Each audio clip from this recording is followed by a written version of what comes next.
yeah, yeah. Yeah, yeah. Yeah, yeah. You know all my struggles. You know what? All right, sir. So I got to ask you, Yeah. just growing up, who are some of your favorite baseball players? The short version is I grew up in St. Paul, Minnesota. Okay. Minnesota more known for hockey players than baseball players.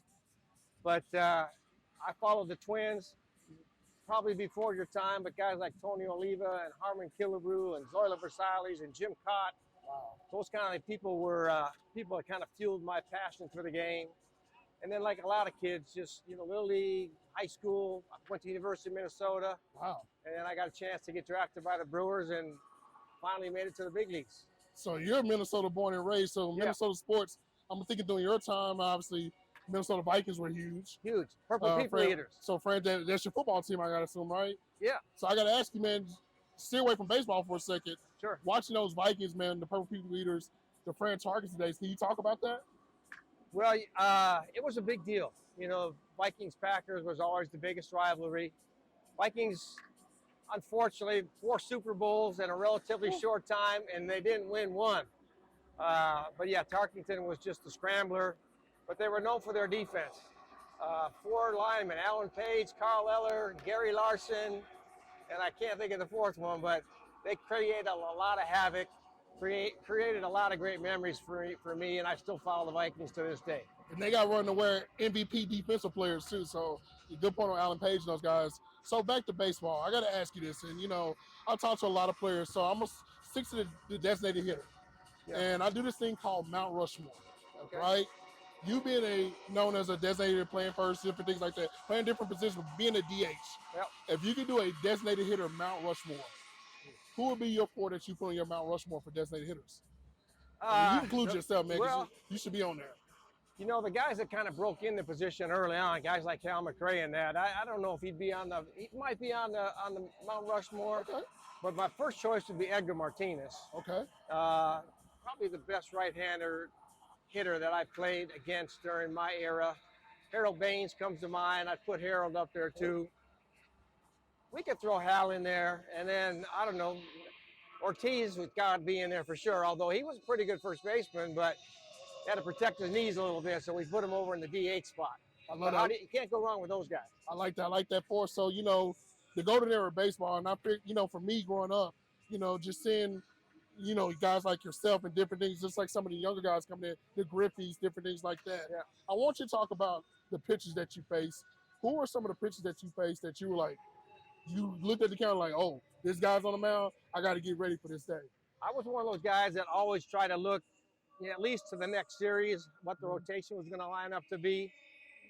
For me, breaking in as a 21-year-old, facing like a Nolan Ryan or Tom Seaver or some of those guys.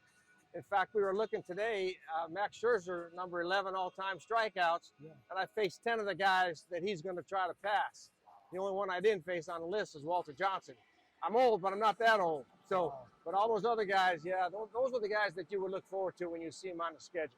So you get to the Brewers, man. Can you talk about that moment, getting that call up, playing in the major leagues? How was that for you? Well, it was a little bit of a strange story. I played a half a year in A-ball after I got drafted. In the next spring training, I got invited to Major League camp.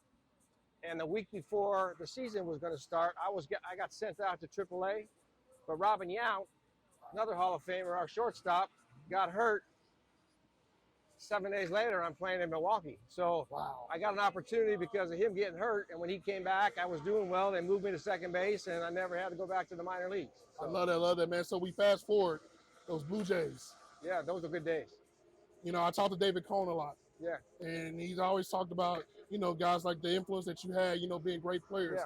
Talk about that nucleus, the John Olaru's, sure. Joe Carter's, Roberto Alomar, that team, how great they were. Well, you said 3 of the names, but when you talk about a lineup, and we added Ricky Henderson in there too.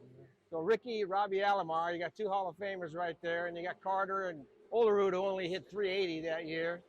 Devon White, one of the best center fielders you could ever imagine. Tony Fernandez, we had a hell of a team with pitching. You got guys like Dave Stewart and Jack Morris and a young Pat Henkin.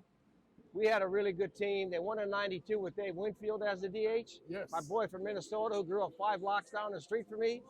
And then he left to go to Minnesota, and I went to Toronto, and we won again. So I only had a chance to win once in 21 years, and I'm indebted to the Blue Jays for that opportunity. I love it. I love it. Two more questions. So in today's baseball, you know how all the players now have the cool walk-up songs. Yeah. They get to express themselves. So I'm gonna ask you this: if Paul Monster had a song named after him, he could pick any artist, dead or alive, to do his walk-up song. It is named after him. Who does your walk-up song? Well, I'm kind of an old classic rock guy. And so I think Born to Run by Springsteen might be something I'd throw up there because I love to run the bases. I love to run the bases, man. I like that. I like that. I'm dating myself a little bit, but you got to go with what you know. You'd be shocked at how many young guys pick Bruce Springsteen for their songs. Yeah, yeah. I like that. Okay. So Glory Days isn't all bad either. I like that. I like that. Last question. So looking at today's baseball, is there anybody when you look at them playing, you're like, it kind of reminds you of Paul Monson when he played baseball? Well, there's a few guys. One of your guys is not here anymore, but I used to love Michael Young when he played because we had some similar things that we did. But Trey Turner's another guy that I really like. Yeah. You know, he's got a little speed, he's got a little power, good defender, can beat you in a lot of ways. Not trying to blow smoke at myself, but I think that would be a pretty good comparison. Oh, man. Well, I mean, you're one of the greats, man. So, Paul, I appreciate your time.